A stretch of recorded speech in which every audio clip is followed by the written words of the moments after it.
নির্বাচনে ঢাকা ও চট্টগ্রামের দুটি কেন্দ্রে চলছে ভোট গ্রহণ। ৩৫ পরিচালকের বিপরীতে প্রার্থী ৭৬ জন। বৈশ্বিক চ্যালেঞ্জ মোকাবেলায় নেতাদের প্রতিশ্রুতি। উপকূলীয় এলাকার ৮০% বাঁধের নেই দুর্যোগ মোকাবিলার সক্ষমতা, নষ্ট হচ্ছে সম্পদ, ঘটছে প্রাণহানি। বাজেটে জিডিপির ৩% বরাদ্দের পরামর্শ। রাজধানীতে জমে ওঠার অপেক্ষায় কোরবানির পশুর হাট। জেলায় জেলায় শুরু হয়েছে কেনাবেচা। পর্যাপ্ত মজুদ থাকায় খাতুনগঞ্জে কমেছে সব মশলার দাম। পল্লী বিদ্যুৎ বিভাগ ও সমিতির বিরোধ চরমে। আগের সরকারের বেসরকারীকরণের নীতিতে অন্তর্বর্তী সরকার তৃতীয় পক্ষ দিয়ে দুর্নীতি তদন্তের দাবি ক্যাবের। এবং আবহাওয়া অনুকূলে থাকায় ব্রাহ্মণবাড়িয়ায় লিচুর বাম্পার ফলন। ভালো দাম পেয়ে খুশি বাগানি। ৭০ কোটি টাকা বাণিজ্যের আশা, ভিড় করছেন দর্শনার্থীও।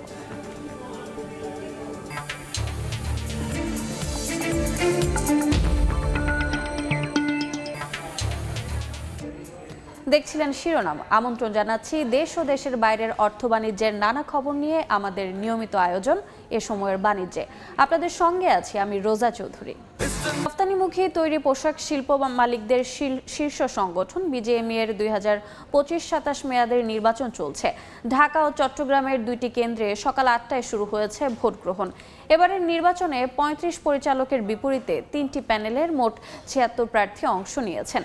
ফোরাম এবং সম্মিলিত পরিষদ সকল পরিচালক পদে প্রার্থী দিলেও ঐক্যজোট পরিষদ দিয়েছে মাত্র 6টিতে। এবারে নির্বাচনে কেবল সচল কারখানার উদ্যোক্তাদের ভোটার করায় মোট ভোটার সংখ্যা কমেছে। আগের নির্বাচনে 2496 জন ভোটার হলেও এবারে তা 1865। এর মধ্যে ঢাকায় 1561 জন ও চট্টগ্রামে ভোটার 303 জন। বিকেল 5টায় শেষ হবে ভোট গ্রহণ।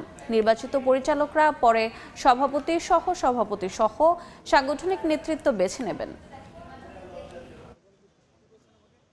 আহ্বান আমাদের মেম্বারগণ সবাইকে যে এসে ভোট দেন। সবাই আপনারা ভোট দিয়ে আপনার এই ইলেকশনকে আরও আমি বলবো যে মানে বিজিএমইএকে শক্তিশালী করে। ভোটারদের আমাদের দলের প্রতি আস্থা আছে, আমরা শতভাগ আশাবাদী নির্বাচনে আমাদের দল ফোরাম একটা ভালো ফলাফল করবে। 16 বছর পর আমি ভোট দিতে আসতে পেরেছি।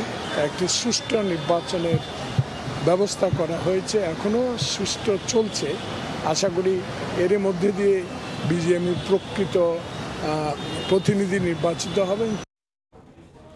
তৈরি পোশাক খাতের শীর্ষ সংগঠন বিজিএমইএ এর নির্বাচনে ভোট গ্রহণ চলছে। ঢাকা কেন্দ্রে আছেন সহকর্মী এমএস আরেফিন, সরাসরি যাচ্ছে তার কাছে।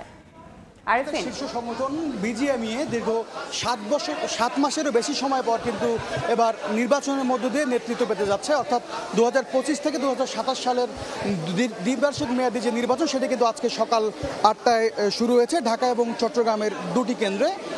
সকাল থেকে এখন পর্যন্ত আমরা যতটুকু জানতে পেরেছি যে অন্তত 200-র বেশি ভোট পড়েছে। যদিও ভোট কেন্দ্রে কিন্তু গণমাধ্যম কর্মীদেরকে ভেতরে প্রবেশে নিষেধাজ্ঞা রয়েছে। যদিও যে ধরনের প্রার্থী এবং ভোটাররা রয়েছেন তারা বলছেন যে সুষ্ঠুভাবেই নির্বাচন অনুষ্ঠিত হচ্ছে। যদি খুব বেশি ছোটোখাটো 2-1টি বিশৃঙ্খল ঘটনা ছাড়া বড় কোনো ধরনের বিশৃঙ্খলা কিন্তু এখানে ঘটেনি। এবারে নির্বাচনে কিন্তু 1800-র মতো ভোটার রয়েছে। যদিও গত বছর যে ভোটার ছিল কিন্তু 2500-এরও বেশি। এবার ভোটার তালিকা হালনাগাদ করার কারণে কিছু ভুয়া ভোটার বাদ দেওয়ার কারণে কিন্তু এবার ভোটার সংখ্যা কমেছে। আর এবার কিন্তু 3টি প্যানেল নির্বাচন করছে।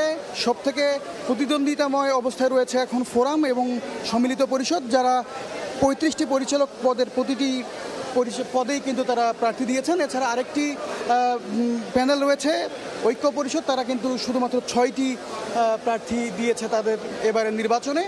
তো আরেকটি বিষয় জানিয়ে রাখতে চাই যে গত বছরের 5 আগস্টে সরকার পতনের পর বিজিএমইএর প্রশাসককে বাদ দিয়ে কিন্তু প্রশাসক নিয়োগ করা হয় এবং এরপরে কিন্তু 120 দিনের মধ্যে নির্বাচন হবার কথা ছিল, কিন্তু শ্রম অসন্তোষ এবং ভোটার তালিকা হালনাগাদের কারণে বেশ কিছু সময় লেগে যায় এবং 4 মাসের পরে, নির্দিষ্ট সময়ের 4 মাসের পরে কিন্তু এবার ভোট গ্রহণ হচ্ছে। এবং বলা হচ্ছে যে এই এবারের ভোট যে সুষ্ঠুভাবে নির্বাচিত করা হচ্ছে তাতে এটি দৃষ্টান্ত হয়ে থাকবে বলে সংশ্লিষ্ট জানাচ্ছেন। যদিও সকালবেলা কিন্তু ফোরামের প্যানেল লিডার আমাদেরকে জানিয়েছে যে বেশ কিছু বহিরাগত কিছুটা বিশৃঙ্খলা করার চেষ্টা করে ভোটারদের ভীতি তৈরি করার চেষ্টা করেছিল, কিন্তু এর বিপরীতে কিন্তু সম্মিলিত পরিষদ যেটি জানিয়েছে যে ভোটারদের জনসমাগমে আসলে এমনটি মনে হয়েছে, কিন্তু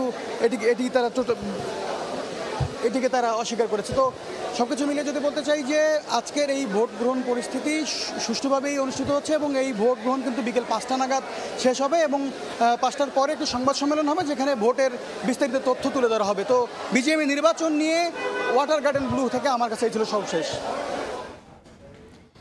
রেডিসন ব্লু ওয়াটার গার্ডেনে চলছে বিজিএম এর ভোট গ্রহণ, সরাসরি যুক্ত ছিলাম সেখানে।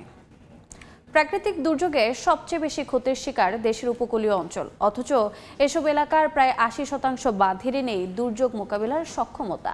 সংশ্লিষ্টরা বলছেন উপকূলীয় অঞ্চল রক্ষায় গুরুত্ব না দিলে সব ধরনের চাপ বাড়বে জাতীয় পর্যায়ে। তাই আসন্ন বাজেটে দুর্যোগ মোকাবিলায় এ খাতে জিডিপির ন্যূনতম 3% বরাদ্দের পরামর্শ বিশেষজ্ঞদের। কাজল আব্দুল্লাহর রিপোর্ট। অরক্ষিত ঝুঁকিপূর্ণ অবকাঠামোর কারণে প্রতি বছর বসতভিটা, ফসল ও সম্পদ হারিয়ে নিঃস্ব হচ্ছে হাওর ও উপকূলবাসীর অনেকে। বিশ্বজুড়ে উপকূল বেষ্টিত দেশগুলো জলবায়ুর কারণে দুর্যোগে বরাদ্দ রাখে জিডিপির প্রায় 5%, কিন্তু বাংলাদেশে এ খাতে চলতি অর্থবছরের বরাদ্দ জুটেছে 0.76%। বিশেষজ্ঞরা বলছেন উপকূলে এই মুহূর্তে প্রায় 6,500 কিলোমিটার টেকসই বাঁধ প্রয়োজন। সব বাঁধ আগামী 10 বছরের মধ্যে নির্মাণ করতে হলে প্রয়োজন প্রায় 1,30,000 কোটি টাকা। ঢাকা শহরে মানুষ রাস্তায় থাকলেও তাকে পানি খেতে হবে, স্যানিটেশনে আমাদের মনোযোগ দিতে হবে। সো আমি এবার বলবো যে আমরা 10টা কথা বলবো না, দুটো কথা বলবো। একটা হলো বিশুদ্ধ পানির বন্দোবস্তের জন্য অ্যালোকেশন দেন, আর 2 সমস্ত পাথরের বাঁধ বোল্ডার আমি একদিনে করতে পারবো না, অন্তত প্রতি বছর 12,000 কোটি টাকা এখানে অ্যালোকেশন দেন। জলবায়ু পরিবর্তনের প্রভাব ও দুর্যোগে ক্ষতিগ্রস্ত হাওর অঞ্চল, কিন্তু স্থানীয়দের সমন্বয়ে উন্নয়ন অবকাঠামো নির্মাণ না হওয়ায় স্থায়ী উপকারে আসছে না সরকারের কোনো খরচ। প্রান্তিক এলাকার জনগোষ্ঠী আসলে উপকৃত হচ্ছে না। আমরা অর্থনীতির ভাষায় অনেক সময় বলি ফেস পাউডার ইকোনমি। আমরা ফেসকে বা রাজধানীকে, বড় বড় শহরগুলোকে শুধুমাত্র মেকআপের মতো উন্নতি করছি, কিন্তু মূল যে জনগোষ্ঠী প্রয়োজন প্রান্তিক জনগোষ্ঠী, সেই প্রান্তিক জনগোষ্ঠী কিন্তু সেভাবে উপকৃত হচ্ছে না। মূলত বাজেট হওয়া উচিত বটম আপ অ্যাপ্রোচ, মানুষের কাছে গিয়ে তাদের কাছ থেকে আসলে ইনফরমেশন নেওয়া দরকার, তাদের কি প্রয়োজন। আসন্ন বাজেটে জিডিপির কমপক্ষে 3% অর্থ পরিবেশ, দুর্যোগ ব্যবস্থাপনা ও জলবায়ু খাতে বরাদ্দ রাখার পরামর্শ বিশেষজ্ঞদের। একটা আইডিয়াল সিচুয়েশন যদি আমরা বলি, টোটাল জিডিপির 3% এই জলবায়ু পরিকল্পনার জন্য বরাদ্দ রাখা উচিত। প্রতি অর্থবছরে বাংলাদেশের সার্বিক জলবায়ু অর্থায়নে ঘাটতি $23.4 বিলিয়ন। এজন্য বৈদেশিক উৎস থেকে অর্থ জোগাড়ের পাশাপাশি দূষণকারী প্রতিষ্ঠানের ওপর 5% করার ওপর তাগিদ খাত সংশ্লিষ্টদের। কাজল আব্দুল্লাহ, সময় সংবাদ, ঢাকা। আজহার সামনে রেখে প্রস্তুত হচ্ছে রাজধানীর পশুর হাট। দেশের বিভিন্ন প্রান্ত থেকে বিক্রেতারা কোরবানির পশু নিয়ে এলেও বৃষ্টির কারণে শুরু হয়নি বেচাকেনা। ঈদের 4 থেকে 5 দিন আগে হাট জমে উঠবে বলে আশা বিক্রেতাদের। তবে এবার পশুর দাম কিছুটা বেশি বলে অভিযোগ ক্রেতাদের। প্রতি বছর কোরবানির পশুর হাটের চিত্রই জানান দেয় ঈদুল আজহার আগমনী বার্তা। অন্যবার ঈদের প্রায় 15 দিন আগেই হাটের প্রস্তুতি সম্পন্ন হলেও এবার ঢাকার 2 সিটি কর্পোরেশনের দরপত্রের কার্যক্রমে দেরি হওয়ার পাশাপাশি বৈরী আবহাওয়ায় পিছিয়ে গেছে হাট প্রস্তুতের কাজ। রাজধানীর গাবতলী পশুর হাটে বাঁশ ত্রিপল দিয়ে অস্থায়ী ছাউনি তৈরি করা হলেও এখনও পশু তোলা শুরু হয়নি। তবে উত্তরার দিয়াবাড়ি পশুর হাটে দেশের বিভিন্ন এলাকা থেকে আনা হয়েছে কোরবানির পশু। কয়েকদিনের টানা বৃষ্টির কারণে বেচাকেনা না থাকলেও আগামী কয়েকদিনের মধ্যেই জমে উঠবে বলে আশাবাদী বিক্রেতারা। বৃষ্টির কারণে খরিদ্দার আসেনি, আসতেছে টুকটাক করে। আসার পর তিনি খুবই বৃষ্টি, মানে পাও গা মাওয়া আগেতে খুব কষ্ট করতেছি। বড় বড় গরু লিয়াইছি, বৃষ্টি সারা আমদানি হবে, লোকও আমদানি হবে, বিক্রি ভালোই হবে, এটা আশা করছি আমরা। কোরবানির হাটে এবার 1,20,000 টাকা দামের গরু থেকে 2.5 লাখ টাকার গরুর সংখ্যাই বেশি। তবে এখনও দিয়াবাড়ি হাটে ওঠা সবচেয়ে বড় গরুর দাম 9 লাখ টাকা। ক্রেতাদের অভিযোগ, গত বছরের তুলনায় এবার পশুর দাম কিছুটা বেশি। বিক্রেতারা বলছেন, গোখাদ্যের দাম বৃদ্ধির কারণে বাড়তি এবার পশুর দামও। 4 বছর যাবত আমি নিজে লালন পালন করছি। হাটের ভিতর আশা করি সবচেয়ে বড় গরু এটার আমি দাম চাচ্ছি 9 লক্ষ টাকা। মিডিয়াম গরু 1,20,000 টাকার এর মধ্যে, আর তারপরে মাঝারি গরু 2-2.5 লক্ষ টাকার মধ্যে পাওয়া যাবে। দামটা খুব বেশি চাচ্ছে আর কি, যেভাবে দাম চাচ্ছে আমার কাছে মনে হয় দাম যা তার দ্বিগুণের চেয়ে বেশি চাচ্ছে আর কি। ঢাকার 2 সিটি কর্পোরেশন এলাকায় এবার মোট হাট বসেছে 19টি। প্রতিটি পশুর হাসিল ধার্য করা হয়েছে পশুর দামের শতকরা 5 টাকা। সাদিকুর রহমান, সময় সংবাদ, ঢাকা। ঈদ সামনে রেখে সারা দেশে জমে উঠছে কোরবানির পশুর হাট। এই মুহূর্তে রাজধানীর উত্তরার দিয়াবাড়ি হাটে আছেন রিপোর্টার সাদিকুর রহমান এবং ঝালকাঠির সুগন্ধিয়া পশুর হাটে আছেন সহকর্মী অপূর্ব অপু। সরাসরি প্রথমে যাচ্ছে সাদিকের কাছে। সাদিক, গত কয়েকদিন ধরেই গাবতলী পশুর হাটে আসলে বিভিন্ন অঞ্চল থেকে কোরবানির পশু আসতে শুরু করেছে। আমরা দেখেছি আসলে এখানে যে প্রস্তুতি শেষ বলা যায় না, এখনও যে সামিয়ানা টানানো হচ্ছে, এখানে তাঁবু টানানো হচ্ছে এবং তবে এখানে যে গরু আসা শুরু করেছে দেখতে পাচ্ছেন যে বিভিন্ন ধরনের পশু এখানে এসেছে। বিশেষ করে এখানে যে গরুগুলি সবচেয়ে বেশি চাহিদা 2 থেকে 2.5 লাখ টাকা দামের, কিন্তু এখানে আমি যেটা দেখতে পেয়েছি যে সর্বোচ্চ 25 লাখ টাকা দামের গরু এটা এখানে এসেছে, দাম হাঁকানো হচ্ছে। একটু দেখাতে চাই, এই 2টি গরু এরকম এসেছে 25 লাখ করে 50 লাখ টাকা দাম হাঁকানো হচ্ছে। এই 2টি গরুর নামও দেওয়া হয়েছে যুবরাজ এবং ভাগ্যরাজ, এই দুইটি নাম দেওয়া হয়েছে। এখন আমি যে গরুটাকে দেখাচ্ছি সেটার নাম হচ্ছে ভাগ্যরাজ। রাজশাহীর যিনি এই গরুর লালন পালন করে এখানে নিয়ে এসেছেন তিনি আসলে বলছেন এখানে ভালো দাম পাবেন এটা আশা, এবং সেই আশাতেই তিনি এখানে কয়েকদিন ধরে অবস্থান করছেন। তাদের যেটা প্রত্যাশা, যারা বিক্রেতা আছেন তারা বলছেন যে আসলে ক্রেতারা যদিও এখনও আসতে শুরু করেনি সেরকমভাবে, ঈদের 2 থেকে 3 দিন বাকি থাকতে হাট পুরোপুরি জমে উঠবে। যদিও এখনো পর্যন্ত এখানে 10 ভাগের 1 ভাগ গরু কিন্তু আসেনি। গত কয়েকদিন জানেন যে আসলে বৈরী আবহাওয়ার কারণে এখানে যে প্রস্তুতি, সেই প্রস্তুতিতেও অনেক ধরনের সমস্যা হয়েছে, যার ফলে কিন্তু এখানে ক্রেতারা কিন্তু আসতে পারেনি। তবে এখানে যারা ক্রেতারা এসেছেন তারা গরু দেখছেন, দেখে পছন্দ করছেন, যদিও কিনতে দেখা যায় না এখনো, যেহেতু 1 সপ্তাহ বাকি আছে। তবে কিনতে এসে এখানে বলা হচ্ছে যেটা যে ক্রেতারা বলছেন যে গরুর দামটা একটু বেশি চাওয়া হচ্ছে, সেই বিষয়টি কিন্তু তিনি বলছেন। এবং তবে যদিও বিক্রেতারা একটু স্বীকার করছেন যে গোখাদ্যের দাম বৃদ্ধির কারণে একটু দাম বেশি, তবে দামটা আবার নাগালের মধ্যে এসে যাবে, কিছুটা আবার কমবে।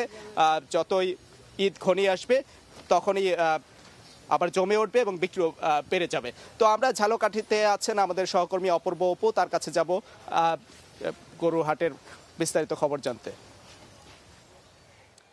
বরিশাল বিভাগের অন্যতম একটি বড় পশুর হাট ঝালকাঠির সুগন্ধিয়া পশুর হাটে আমি আজকে এসেছি।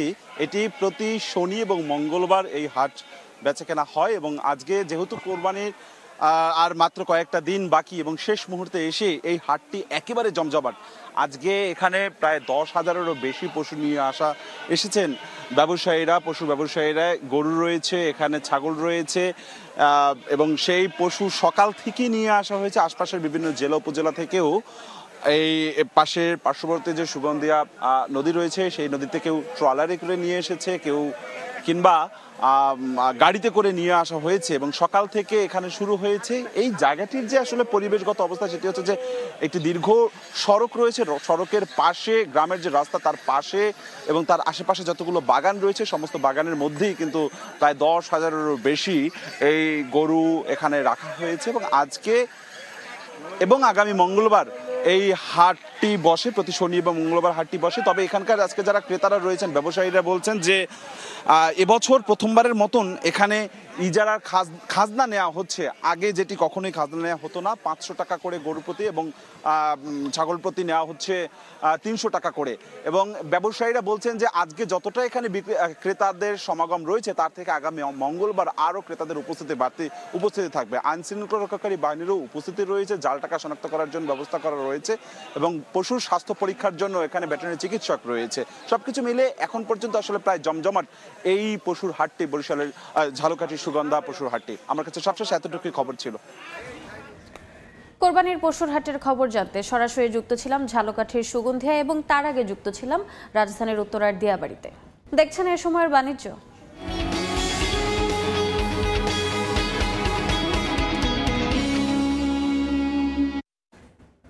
পবিত্র ঈদুল আজহাকে সামনে রেখে খাতুনগঞ্জে পর্যাপ্ত সরবরাহ থাকায় এবার গরম মশলার দামও কম।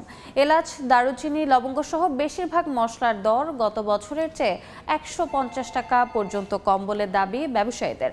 তবে আমদানিকারকরা বলছেন চোরাই পথে ভারত থেকে মশলা আসায় লোকসানের মুখে তারা। ফেরদৌস লিপির রিপোর্ট। সপ্তাহখানেক পরেই কোরবানির ঈদ, তাই দেশের সবচেয়ে বড় পাইকারি বাজার খাতুনগঞ্জে বিশ্বের বিভিন্ন দেশ থেকে আমদানি হওয়া এলাচ, দারুচিনি, লবঙ্গ, জিরা সহ নানা মশলা জাতীয় পণ্যগুলো গোডাউন থেকে ট্রাকে ট্রাকে চলে যাচ্ছে দেশের বিভিন্ন অঞ্চলে। কোরবানি ঈদ উপলক্ষে এবার দেশে পর্যাপ্ত মশলার আমদানি হয়েছে বলে জানান ব্যবসায়ীরা। ঈদের বাড়তি চাহিদা বিবেচনা করে 3 মাস আগেই রফতানিকারক দেশগুলো থেকে মশলা আমদানি শুরু করেন ব্যবসায়ীরা। এবছর এলাচ ছাড়া অধিকাংশ গরম মশলার দাম বিগত বছরের তুলনায় কেজিতে 50 থেকে 150 টাকা পর্যন্ত কম বলে জানান আমদানিকারকরা। যথেষ্ট আমদানি হয়েছে। ইন্ডিয়ার থেকে মাল যখন বেশি হবে তখন 3000 টাকায়ও আসে যেতে পারে। আমদানিকারক এবং পাইকারি ব্যবসায়ীরা বলছেন দেশের গরম মশলার চাহিদার প্রায় 90% আমদানি করতে হয়, আর আন্তর্জাতিক বাজারের বুকিং ডেটের উপর নির্ভর করে দেশের গরম মশলার বাজার দাম ওঠানামা করে। পর্যাপ্ত মজুদ থাকলেও বিগত বছরের তুলনায় বেচাকেনা কম বলে দাবি ব্যবসায়ীদের। এখানে ইন্ডিয়া থেকে কিছু মাল আসতেছে, সোরাপথ থেকে কিছু মাল আসতেছে, সেজন্য এখানে বেচাকেনা খুব খারাপ। এদিকে কাঁচা পণ্যের মধ্যে চাহিদার চেয়েও বেশি সরবরাহ দেশীয় পেঁয়াজের, ফলে দামও স্থিতিশীল। প্রতিটা ঘরে ঘরে পর্যাপ্ত পেঁয়াজ রয়েছে। এখনো বাজারটা ঊর্ধ্বমুখী না, নিম্নমুখী আছে। আদা রসুন একটু বাড়ছে বাজার গত সপ্তাহের তুলনায় এই সপ্তাহে প্রায় 10-15 টাকা বেড়ে গেছে। ব্যবসায়ীরা জানান দেশে প্রতি বছর প্রায় 900 কোটি টাকা মশলা আমদানি করা হয়। ফেরদৌস লিপি, সময় সংবাদ, চট্টগ্রাম। বাণিজ্য। পল্লী বিদ্যুৎ বিভাগ বা আরইবি নিয়ে বিগত সরকারের বেসরকারীকরণ নীতিতেই হাঁটছে অন্তর্বর্তী সরকার। আর এতে একদিকে বাড়বে দাম, অন্যদিকে আমদানি নির্ভরতায় বাড়বে ভর্তুকিও। বিদেশি ঋণদাতা সংস্থার পরামর্শ বাস্তবায়ন করতে গিয়ে পল্লী বিদ্যুৎ সমিতির আন্দোলন ঠেকাতে ব্যর্থ হয়েছে সরকার, এমন মন্তব্য ক্যাবের। আরইবির দুর্নীতি তদন্তে মন্ত্রণালয় সহায়তা করেনি বলেও দাবি ভোক্তা অধিকার সংরক্ষিত। আরইবির অনিয়ম তদন্তের দায়িত্ব তৃতীয় পক্ষকে দেওয়ার পরামর্শ বিশেষজ্ঞের। কাজল আব্দুল্লাহর আরেকটি রিপোর্ট।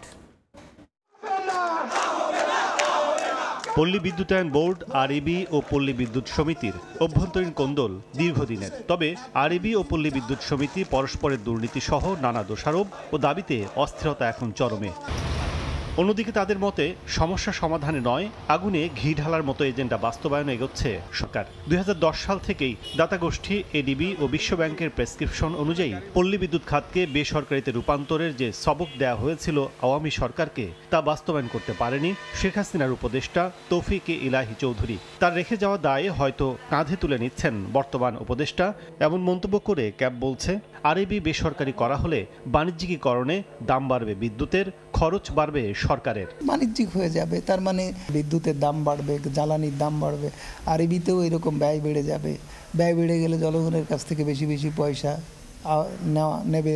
ওয়ার্ল্ড ব্যাংক, আইএমএফের কাজটা হচ্ছে বাংলাদেশের বিদ্যুৎ এবং জ্বালানির বাজারটা আমদানি বাজারে পরিণত করা। এদিকে বিগত সরকারের আমলে বিদ্যুৎ খাতে দুর্নীতির অংশ হিসেবে আরইবিতেও কেনাকাটা, টেন্ডার সহ মাঠ পর্যায়ে হয়েছে নানা অনিয়ম। প্রাথমিক তদন্তে স্পষ্ট হলেও দ্বিতীয় ধাপের তদন্তে মন্ত্রণালয় নিষ্ক্রিয় থেকেছে বলে অভিযোগ ক্যাবের। তারা এমনও দৃষ্টান্ত স্থাপন করেছে যার বিরুদ্ধে অভিযোগ, তার কাছে চিঠি পাঠিয়ে তাকে ব্যবস্থা নিতে বলা হয়েছে। পল্লী বিদ্যুৎ সমিতির জনবল আইনি কাঠামোতে একীভূতকরণ ও আরইবির অনিয়ম তদন্তে থার্ড পার্টিকে দায়িত্ব দেওয়ার পরামর্শ জ্বালানি বিশেষজ্ঞদের। বিদ্যুতের দুর্নীতির, আরইবি রিলেটেড দুর্নীতির সরকার কেন কোনো পদক্ষেপ নিচ্ছে না? এটা তদন্ত করা উচিত থার্ড পার্টি দিয়ে, দরকার হয় দুদক এটা ইন্টারভিন করবে। পল্লী বিদ্যুৎ সমিতির সমস্যা সমাধানে বিদ্যুৎ বিভাগ আস্থা রাখতে না পারায় বিষয়টি রেগুলেটরি কমিশনে পাঠানোর পরামর্শ দেন খাত সংশ্লিষ্টরা। কাজল আব্দুল্লাহ, সময় সংবাদ, ঢাকা।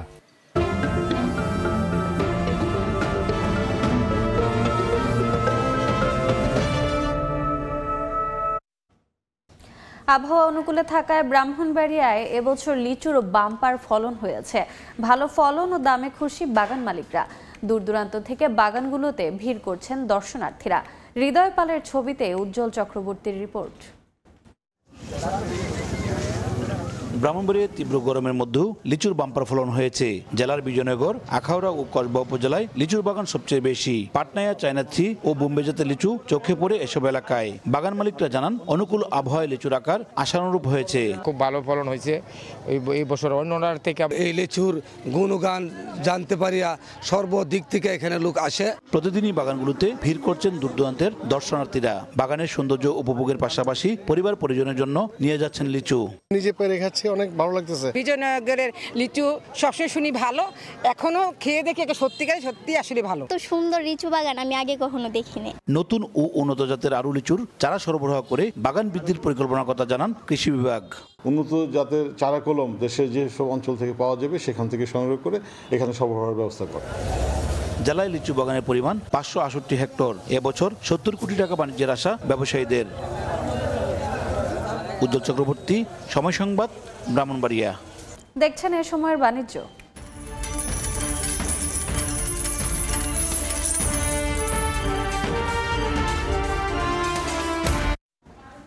চাহিদার বিপরীতে যোগান বেড়ে যাওয়ার সম্ভাবনায় বৈশ্বিক বাজারে কমছে সয়াবিনের দাম।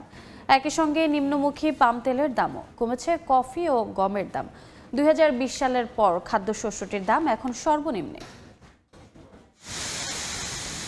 চাহিদার বিপরীতে পর্যাপ্ত সরবরাহ নিয়ে উদ্বেগ থাকায় আন্তর্জাতিক বাজারে নিম্নমুখী সয়াবিনের দাম। ট্রেডিং ইকোনমিক্সের তথ্য বলছে, শুক্রবার প্রতি বুশেল সয়াবিনের দাম নেমেছে $1041। সপ্তাহ ব্যবধানে দাম কমেছে 1.74%।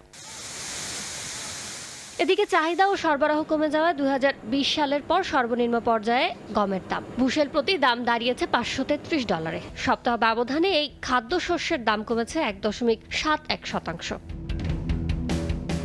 এদিকে শুক্রবার প্রায় 1.5% কমে প্রতি টন পাম তেলের দাম নেমেছে 3878 রিঙ্গিতে। সপ্তাহ ব্যবধানে দাম কমেছে 1.33%। সরবরাহ বাড়ার সম্ভাবনাকে সামনে রেখে বৈশ্বিক বাজারে কমছে কফির দামও। 1.80% কমে প্রতি পাউন্ডের দাম $342 নেমেছে। সপ্তাহ ব্যবধানে দাম কমেছে প্রায় 5%। ইয়ানুর শিফাত, সময় সংবাদ। বাণিজ্য। ট্রাম্প প্রশাসনকে 5 লাখ অভিবাসীর বৈধতা প্রত্যাহারের অনুমতি দিলেন সুপ্রিম কোর্ট। সুপ্রিম কোর্টের রায়ে কিউবা, হাইতি, নিকারাগুয়া ও ভেনেজুয়েলার প্রায় 5,30,000 অভিবাসী যুক্তরাষ্ট্রে থাকার বৈধতা হারাতে পারেন। একই দিনে মার্কিন প্রেসিডেন্ট জানান, হার্ভার্ড বিশ্ববিদ্যালয়ের সঙ্গে বিদেশি শিক্ষার্থী নিয়ে তার বিরোধ চললেও তিনি চান বিদেশি শিক্ষার্থীরা যুক্তরাষ্ট্রে পড়াশোনা করুক।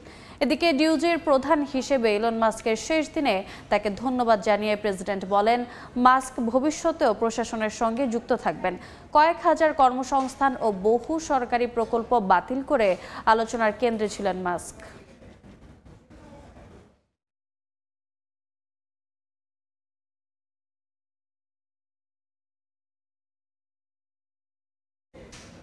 এ পর্যায়ে শীর্ষ সংবাদগুলো জানিয়ে দিচ্ছে আরেকবার। বিজিএমইএ নির্বাচনে ঢাকা ও চট্টগ্রামের 2টি কেন্দ্রে চলছে ভোট গ্রহণ। 35 পরিচালকের বিপরীতে প্রার্থী 76 জন। বৈশ্বিক চ্যালেঞ্জ মোকাবেলায় নেতাদের প্রতিশ্রুতি। উপকূলীয় এলাকার 80% বাঁধের নেই দুর্যোগ মোকাবিলার সক্ষমতা। নষ্ট হচ্ছে সম্পদ, ঘটছে প্রাণহানি। বাজেটে জিডিপির 3% বরাদ্দের পরামর্শ। এবং রাজধানীতে জমে ওঠার অপেক্ষায় কোরবানির পশুর হাট। জেলায় জেলায় শুরু হয়েছে কেনাবেচা। পর্যাপ্ত মজুদ থাকায় খাতুনগঞ্জে কমেছে সব মশলার দাম।